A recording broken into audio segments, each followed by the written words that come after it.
A pureza desejável. O que vem a ser um espírito depois de sua última encarnação?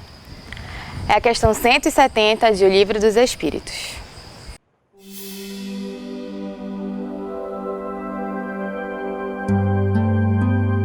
Espiritualidade em gotas. Espírito bem-aventurado, puro espírito. Essa questão, ela vem ao nosso encontro, porque aqueles que desejamos manter uma comunhão intrínseca com Deus, às vezes, nos embolamos com esse desejo, querendo desfrutar da plenitude máxima, sem termos conseguido viajar nos degraus intermediários. Porque estamos fazendo uma jornada e estamos mais próximos, talvez, do início do que do fim.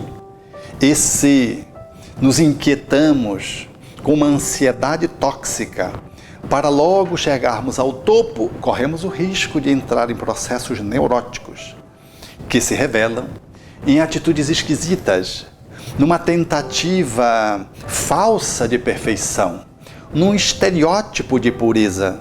E assim, o nosso comportamento, às vezes pela via do perfeccionismo, revelando essa culpabilidade interior por não conseguirmos nos ajustar com o divino no grau máximo, impede-nos, no grau em que estamos, de podermos fazer um bom link, uma boa conexão.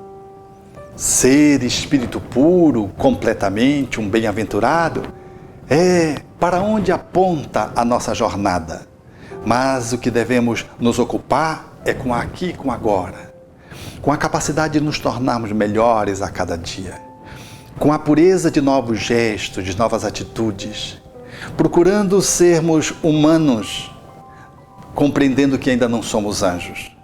E procuramos dar à nossa humanidade uma espiritualização crescente, de tal modo que a bondade, a verdade e a justiça possam ir coroando a nossa existência através dos passos da nossa movimentação continuada. Desse modo, a pureza que ansiamos máxima, ela começa na pureza relativa que podemos atingir já. Portanto, ser um bem-aventurado é fazer uma caminhada. E quem faz a caminhada usufrui do ponto em que está.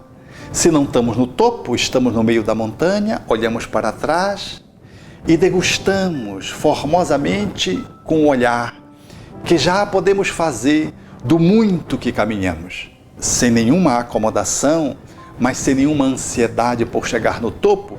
Façamos o que está na nossa esfera de competência hoje, procurando dar o trato que o nosso nível de consciência comporta, alcançando o máximo de iluminação no estágio em que nós nos encontramos, na certeza de que somos ainda cristãos, não somos Cristo.